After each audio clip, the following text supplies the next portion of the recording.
Hey everybody, Tom Langland here with RV Texas, y'all. Today, our video is about RV maintenance. And it's even going to be RV Maintenance Plus because we're going to be changing out our house batteries and kind of going over a few tips on that. So maybe y'all won't make the same mistakes we did. So just stay with us and we're going to go through the whole thing.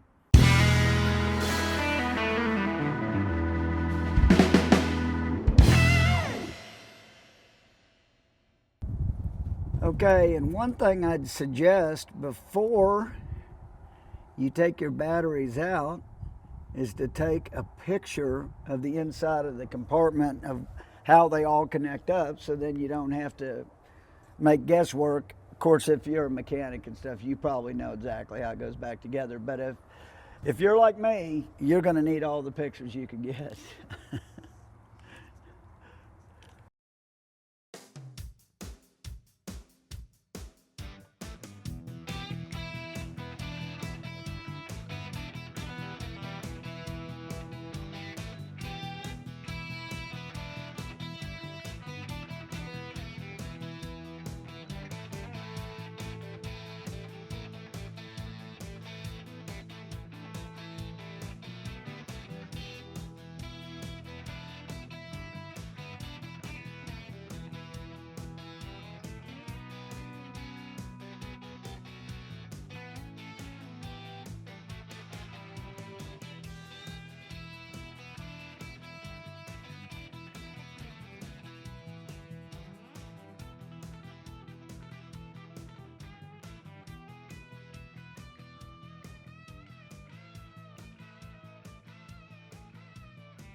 Okay, so now we have gotten our 4 new batteries. We went to Costco, and if you take your old batteries back, they charge you a core fee.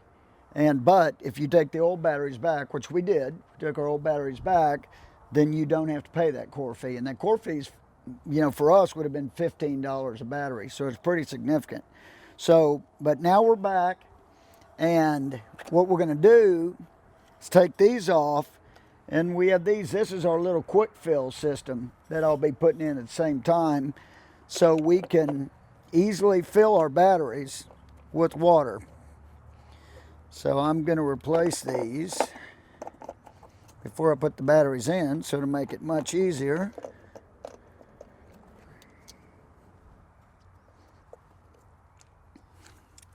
And these just come off real easily.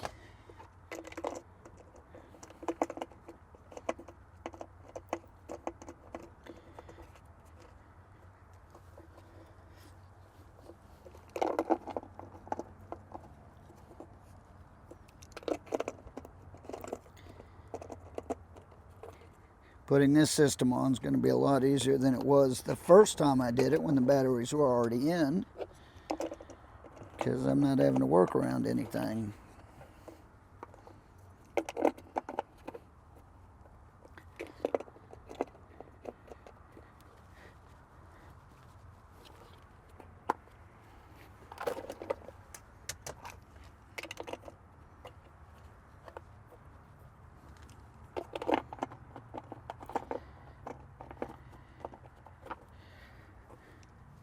All right, 4 batteries done. Boom. Now it's time to put these puppies in.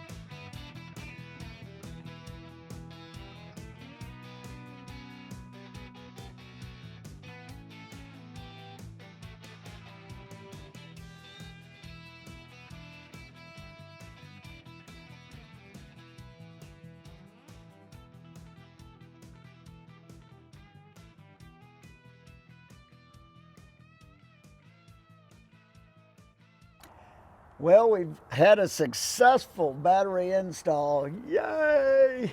And of course, you probably saw Stacy coming out of the RV with the thumbs up. We have 100, says 100% in there. So now I'm going to finish installing my battery quick fill, which you saw me put the little toppers on. So it was actually already together from before. So I just got to snap it into place. The neat thing about this is once it's in, you just put distilled water in here on the fill and it's real easy. They'll snap into place. Maybe easier said than done. There we go.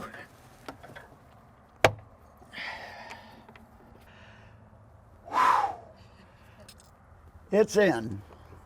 And see, with this little fill here, there's another little tube that we put into a water jar, and we pump it in, and it just pumps the water on through. And when it's full, no more water will go in. It's really easy.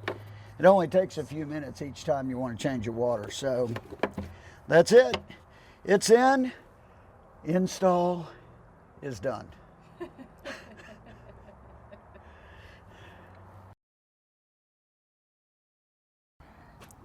Okay, y'all, first of all, that was a first for us. We've never changed the well, us, yeah. It was a first for us, yeah. Yeah. No, we've never changed the batteries in our coach before. It really wasn't that bad. The thing that took us the longest is when I took pictures ahead of time, like I told everybody to do, but what I didn't check was what was the positive and what was the negative on the battery, because there's no red and black on these batteries. They are when you buy them. They put a little red cap on the positive, but on the ones we took off, I should have checked which was positive and negative. But we watched a YouTube video to figure it out, and once we got that figured out, it went smoother. So, by the way, yes, the motorhome is filthy. Please forgive that. That's another project that's coming up, is to give it a bath. Absolutely. But, you know, while you're working on this stuff's all dirty, and we figured why wash it and then have dirt everywhere, so. And we do have a few tips that we promised on these, and one is, as we got into these are 6-volt golf cart batteries. Lead acid. They're lead acid batteries. AGM batteries are lead acid batteries. With lead acid batteries, they will not hold a charge for a long period of time. So if you have your RV in storage for, you know, they say you ought to do a trickle charge every couple weeks, but if you aren't using it at least once a month, you probably need to trickle charge it, because if you're leaving it 2, 3, 4 months, those batteries, they will lose charge pretty fast. When they drop below 50%, it starts to deteriorate your batteries. And even if you've used your disconnect switches and turned off all the power to and from your batteries while you're storing it, these lead acid batteries are still losing a charge. So don't think just because you've disconnected everything that your batteries are not doing anything. They're still losing a charge if they're a lead acid or an AGM and then battery. When they drop below 50%, you start to lose, you know, the length of the battery. It starts to hurt the battery. So that's the main thing. You want to try to, if you're not using your coach every 3 or 4 weeks, for sure, definitely try to do a trickle charge on it. And for you people up north that winterize your coaches, I'm sure you have to get something to charge your batteries to keep them going. I mean, we studied too about lithium batteries. They're just way too expensive right now for us to get them. But the advantage of the lithium batteries are they hardly lose any charge at all. So they are great. They would be great for people that don't use their coaches that often, because they don't require a trickle charge, because they can go, they say, sometimes a year or more without really losing much. And with lithium batteries too, you can almost take them all the way down to 0 and not even hurt them. They're made to utilize the whole battery. So be watching that in the future. I mean, obviously in the future, we hope to get lithium because the prices are coming down, but they're still way expensive. They've got new formulas that you ought to look up. It's really pretty cool that they're actually, allegedly, they say they're safer. Right. They're safer than lead acid batteries. Now, I know they're not the same formula as these. These have lithium batteries, but this is a different type of lithium battery than what they're putting in the RVs now. So it's a different chemistry. They say it's not volatile. It's not like those the scooter things. The scooter or whatever things they were, that the yeah. kids were having that were catching on fire. That's a totally different type of battery. So I'd encourage people to look into lithium in the future and watch it. Hopefully the prices come down. Hopefully they can prove that they are safe. I really think the new formulas probably are, but you know, you got to do your own research. If we could have afforded them now, we would have got them, but they are still really pricey. Yeah, and you know, you were mentioning about the trickle charge, and that's another tip. That's something that we have learned. So we're not full-timers yet. And so our coach does spend time in storage, and the last couple months it spent more time in storage than we like because life has been crazy. We've had a lot going on, and so we haven't been able to get out on the road as much as we normally like to. So we do have the option of plugging in our RV to a trickle charge to a 110 outlet, which we have used. The problem, we're thinking we're good, you know, because we have a That's all right. Go ahead. we have a system that, you know, once the batteries are charged, they're not going to overcharge. So we felt good about plugging it in and, you know, leaving it for a couple weeks and then coming back and checking on it. The problem was that somewhere in our unit here, somebody else tripped the circuit at some point along the line, and our 2 weeks really turned, I think, into 3 weeks. And when we came back, our batteries were toast because we didn't disconnect them. We didn't shut them off because we had them plugged into Trickle Charge, not knowing that the circuit had tripped. And so we were hoping to help the batteries, and we ended up killing our batteries. Yeah, the first time we thought we'd be sneaky and we were going to keep our refrigerator on. This is what started the whole thing and really started the killing of our batteries, is that we had the 110 in our storage unit. So we thought we could run a trickle charge the whole time, keep our refrigerator on. Now we have a residential refrigerator. And at that time, we were going to be going the next weekend. It was only going to be in storage for a few days. Right. And So we thought, let's keep it on, and it seemed like that should be great. So we come back to get our RV a week later or whatever, and everything's dead. I mean, totally dead. Our batteries were totally dead. Now, luckily, we were able to get them charged back up, but they were damaged, obviously. They were down to zero. We couldn't even start the coach. We couldn't start. Well, we couldn't start the coach. generator. It was the generator. Right. The generator wouldn't start, so then we couldn't cool down the coach. It was during summer, so we plugged in to a 110 to jumpstart the generator, which was and crazy. yeah, because we don't have 30 or 50 amp here in our storage facility. Right. So we're able to kind of jumpstart the generator, and then the generator charged our batteries back up while we were on the road. Right. You know, so, and then of course when we got to our destination, we were plugged into shore power, and our batteries got charged to what they called 100% at that point, but I think it was really more like 70%. And then of course, here just recently, it happened again. We didn't leave the refrigerator on. That trick we never did again. No. But like Stacy said, we were doing the trickle charge. We were gone a little longer than we thought. We came back, the power was off, and I don't think they were, I mean, we did resuscitation and everything, and they weren't coming back. So. But we knew. Now we did get 4 years out of our previous lead acid batteries, which, you know, it's not for horrible. part-time usage, that's not really that bad. We are very cautious about always checking the fluid levels in the batteries. We carry distilled water. We've got our quick fill, like Tom was showing you.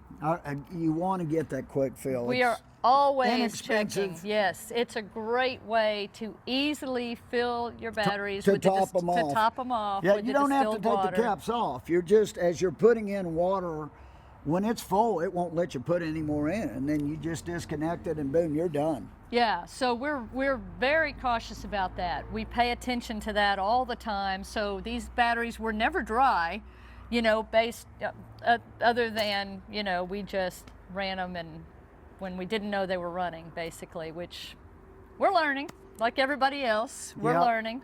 But and they weren't that tough to put in. I mean, they're heavy. That's the main thing, and that's the other thing too. Just real quick about the lead, Lithium. the lithium versus Lead acid.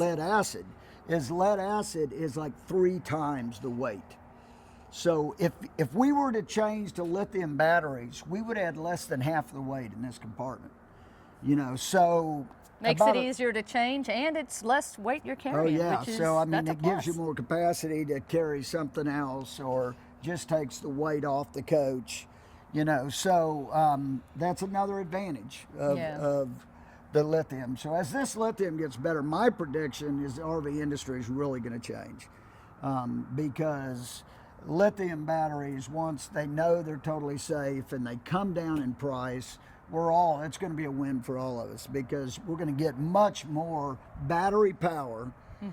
And they're going to get to the point where we're going to be able to run the ACs and everything on these batteries because they can come with a lot more amperage, you know. So I'm excited to see what's coming on that front. And we've done some research on that, and it's coming. It's close. You know, and one of the things when we were looking at what we were going to replace our batteries with lead acid, AGM, lithium, you know, one of the concerns we had about lithium is, put the price aside, all the other things being equal, a lot of times they're shaped differently. They're different sizes than a traditional lead acid or AGM battery, golf cart battery.